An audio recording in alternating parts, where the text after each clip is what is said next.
आदाब, नमस्कार, सलाम, सत श्री अकाल। स्वागत है एक बार आपका फिर से अपने यूट्यूब चैनल जिसका नाम है जुर्म तक। मेरा नाम है अंशु खान। चैनल पर सुनाता हूँ क्राइम से जुड़ी, अपराध से जुड़ी, सत्य घटनाओं पर आधारित कहानियाँ। एक बार फिर से हाजिर हूँ मैं आपके सामने प्यार, इश्क, मोहब्बत और बेवफाई की एक सच्ची घटना लेकर, एक सच्ची कहानी लेकर। ये कहानी जो है ये साल 2017 की है। यूपी का एक ज़िला पड़ता है देवरिया। इस ज़िले के अंतर्गत एक थाना पड़ता है तलकुल हवा। इस गांव के पास में, इस थाना क्षेत्र के पास में एक गांव पड़ता है बगड़ा महुआरी। तो 14 मई 2017 की रात थी। 42 वर्षीय शरीफ अंसारी खाना खाकर लेटा हुआ था। तभी उसके फ़ोन की घंटी बजती है। वो फ़ोन रिसीव करता है, बात करता है और उसके बाद में वो अपने घर वालों से ये कहकर निकल जाता है कि मैं अभी कुछ देर बाद घर वापस लौट आऊँगा। उसको निकले अभी कुछ देरी हुई थी, तभी उसके पीछे उसकी बीवी, उसकी वाइफ जसीमा अंसारी, वो भी उसके पीछे पीछे निकल जाती है। घर पर मौजूद था उसका एक बेटा अजरुद्दीन और उसकी पत्नी। तो जसीमा जब निकली तो अपने बेटे से बोल कर गई, मैं भी जा रही हूँ, कुछ देर बाद मैं वापस आ जाऊँगी। दोनों लोग चले जाते हैं। अब अजरुद्दीन और उसकी बीवी दोनों लोग इंतज़ार कर रहे हैं कि अम्मी अब्बू लौट कर आएँ। धीरे धीरे वक्त गुजरता रहा। उनकी बेचैनी और तकलीफ बढ़ती रही, लेकिन वो लोग घर पर लौट के नहीं आए। चिंता और परेशानी का सबब बना रहा। इसी चिंता और परेशानी के आलम में पूरी रात गुजर जाती है। जब रात भर उसके अम्मी और अब्बू लौट कर नहीं आते हैं तो वो घबराता है, परेशान होता है। सुबह उठकर सबसे पहले उनको ढूंढने के लिए निकलता है।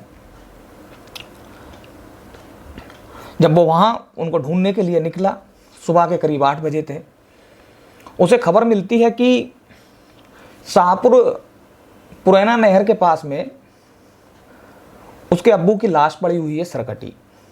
इतना सुनना था कि उसके हाथ पैर फूल जाते हैं, उसके पैरों तले ज़मीन खिसक जाती है, उसका दिमाग सुन्न हो जाता है। आनन फानन में वो वहाँ के लिए भागता है। देखता है कि वहाँ भीड़ पहले से ही जमा है, कुछ लोग खड़े हुए हैं। तभी उसे कोई बताता है कि उसी जगह से करीब 1 किलोमीटर दूर, यानी गांव से भी 1 किलोमीटर दूर देखा जाए तो एक दक्षिणी गंडक नदी है, उसके पास में जसीमा अंसारी की सिरकटी लाश पड़ी है। अब एक वक्त में एक व्यक्ति को पता चल रहा है कि उसके माँ और बाप दोनों इस दुनिया में नहीं रहे हैं। दोनों की हत्या कर दी है और हत्या भी बड़ी बेरहमी से की गई है। सिर काट दिए गए हैं, हाथ काट दिए गए हैं। तो आप सोच सकते हैं कि उस व्यक्ति का आलम क्या होगा।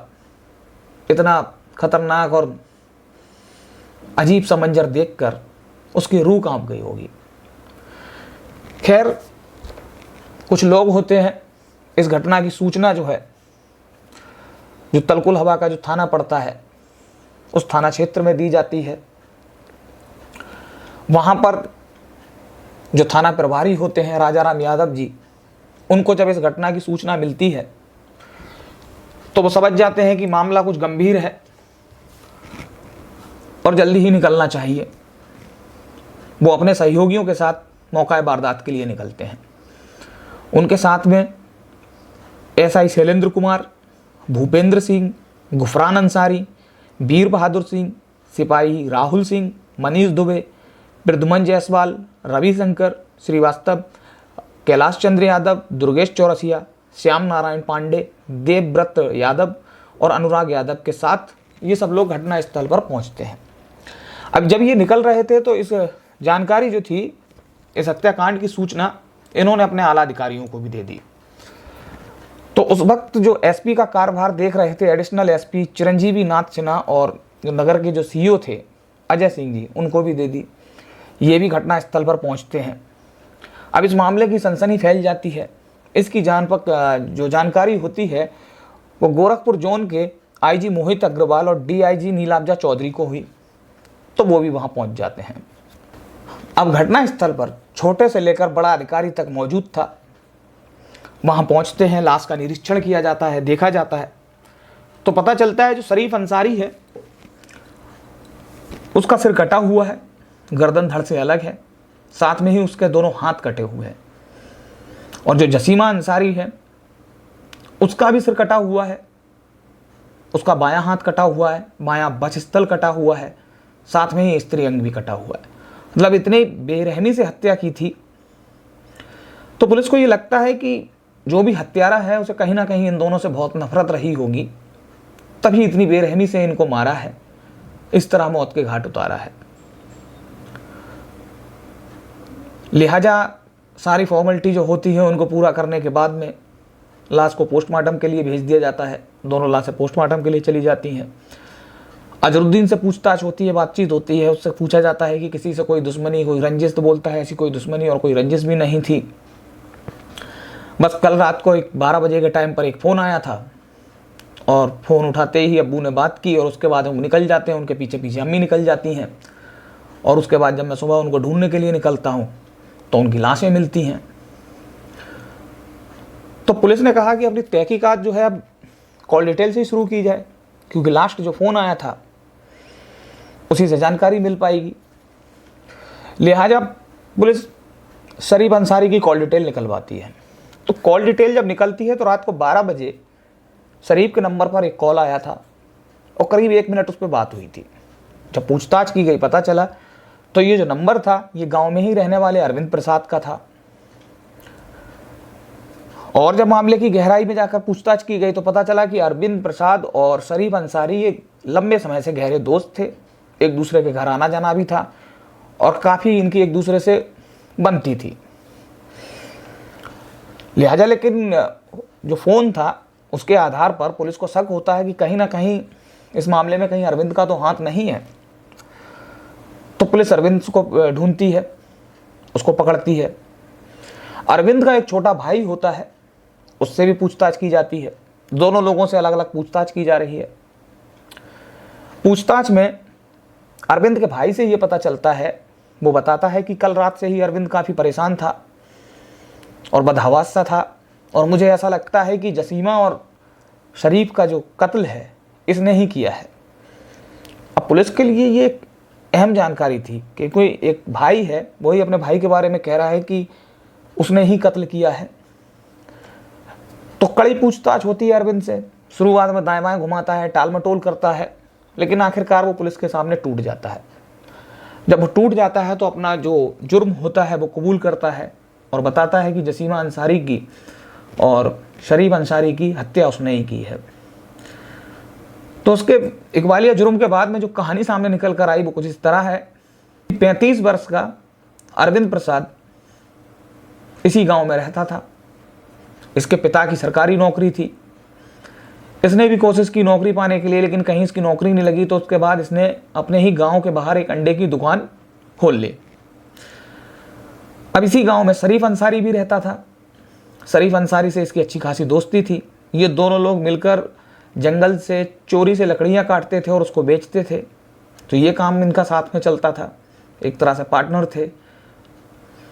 तो इनकी काफ़ी अच्छी दोस्ती थी। अब दोस्ती इतनी थी कि घर पर भी आना जाना था। शरीफ के घर अरविंद प्रसाद आए दिन आता जाता था, घंटों बिताता था। शरीफ नहीं होता था फिर भी वो वहीं पर रहता था, अपना वक्त गुजारता था। इसी दौरान जसीमा अंसारी और अरविंद का एक दूसरे से एक रिश्ता बन जाता है। एक दूसरे के करीब आ जाते हैं, नज़दीकियां बढ़ जाती हैं। इनके बीच में प्यार, इश्क, मोहब्बत जैसी चीज़ें पनपने लगती हैं। अब हालांकि ये जब चीज़ें होती हैं तो कितना भी इनको छुपाने की कोशिश करो, एक ना एक दिन ये सामने आ ही जाती हैं, जग उजागर हो ही जाती हैं। तो वही हुआ अरविंद और जसीमा के केस में।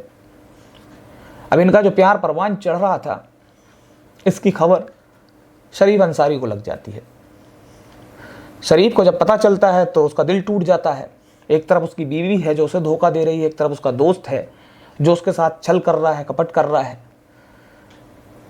फिर एक बार वो उनको रंगे हाथ पकड़ता है और दोनों को समझाता है, डांटता है, डपटता है।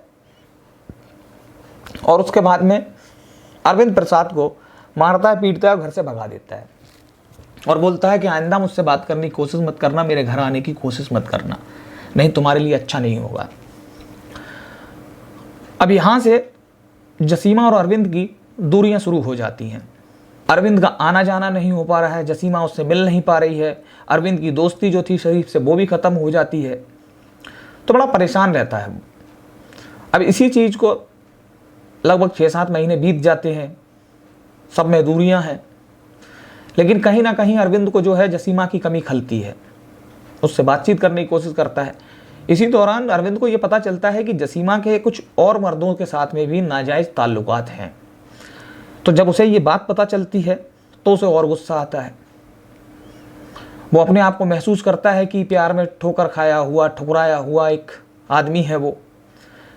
तो इस लिहाज से वो जसीमा से बात करता है और बोलता है कि देखो, तुम ये जो कर रही हो ये ठीक नहीं है। हमारे तुम्हारे बीच में एक प्रेम संबंध था जो कि शरीफ के चलते हुए ख़त्म हो गया। मैं चाहता हूँ कि फिर से हमारे तुम्हारे बीच में एक रिश्ता कायम हो, जैसा हमारे बीच में चल रहा था वो सब होना चाहिए। जसीमा उसकी बात नहीं सुनती है।